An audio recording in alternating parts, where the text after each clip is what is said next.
Well, lawmakers are back in Washington today after a week-long recess, and they're shifting their focus to the Supreme Court after Justice Stephen Breyer announced that his upcoming retirement. Democratic Senate leaders will devote a lot of energy to approving President Biden's first choice for the seat, and he vowed to make history and tap a black woman to serve on the nation's high court. Over the weekend, South Carolina Congressman James Clyburn joined Face the Nation to talk more about the importance of adding more diversity to the bench.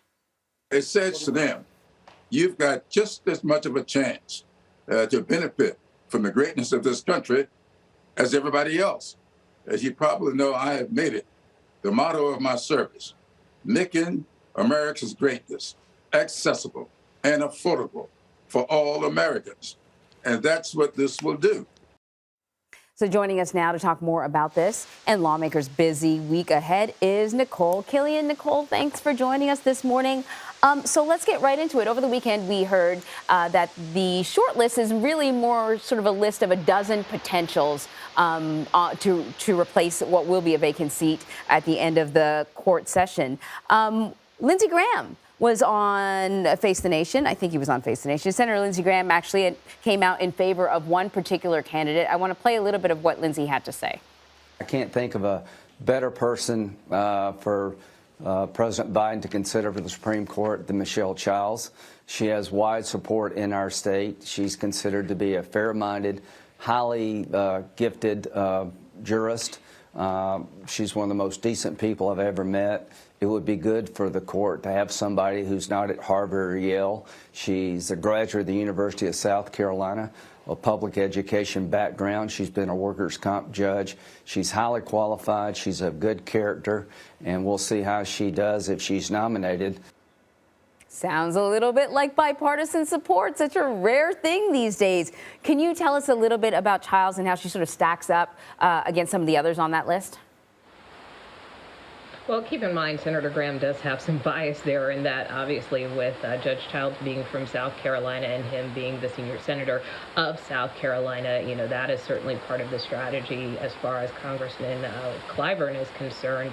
That's why he thinks she could potentially win bipartisan support, because at the end of the day, if you're able to get South Carolina's own senators, why would they not support one of their own? So that is part of a tactic, I think, to try to win bipartisan support of at least this particular candidate. And as you heard there, Senator Graham pretty high on Judge Childs. But look, you know, there's still a long way to go before we get to yes. As you mentioned, there are at least a dozen people under consideration. The White House emphasizing that by no means is this a fully exhaustive list, but we do know they are looking at about a dozen names right now. And so, you know, the president has made clear that he will make his selection by the end of February. So there's still a ways to go here. But certainly, you know, the hope is that this could be a bipartisan process. But at the same time, you know, Democrats have acknowledged they want to move very quickly on this, and,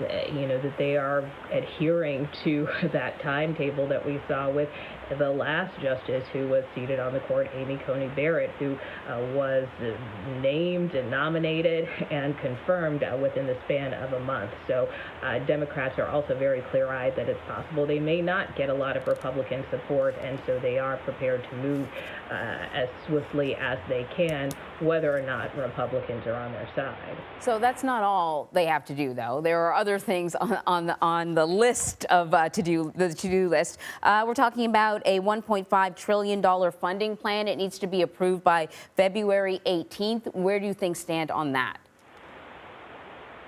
So we do know that House and Senate appropriators have been negotiating for some time. I mean, ideally, they really want to be able to fund the government through the end of the fiscal year, which would be through the end of September, as opposed to having to do what's called a continuing resolution, which are these short-term funding bills that we see periodically from time to time, every couple of weeks or months. It seems, you know, Congress is constantly having to renew funding to keep the government agencies running. And so many on Capitol Hill are kind of tiring of that cycle and, want to get back to regular order, which is actually funding the agencies for the whole year. So that has been part of an ongoing negotiation, as I mentioned, between House and Senate negotiators. We know they're not totally there yet, but certainly the desire on the Hill is not to force a government shutdown if they don't have to. Now, will they have a deal on a larger spending package by that February 18th deadline? Still hard to say at this point. Obviously, that's the aim, that's the target, but if that doesn't happen, it's possible we could see that short-term continuing resolution again,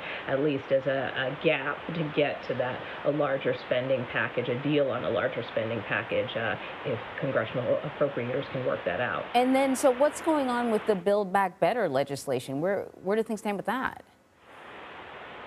Well, good question.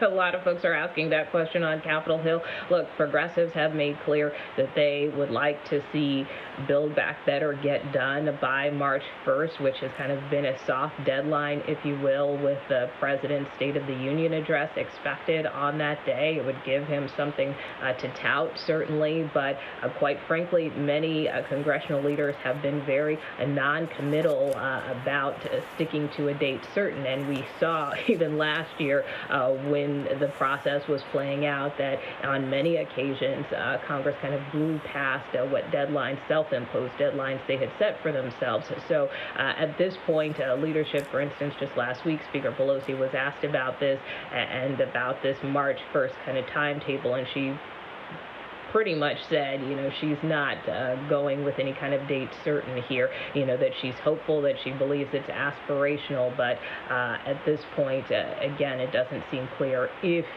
they'll be able to do that within this next month, especially as given that they have to deal with funding, given that they now have to deal with the Supreme Court confirmation process potentially. So there is a lot on Congress's plate, but Democrats remain hopeful they can at least get some part of the package done. It's just a matter of when. Indeed, when. Nikole Killion, thank you very much.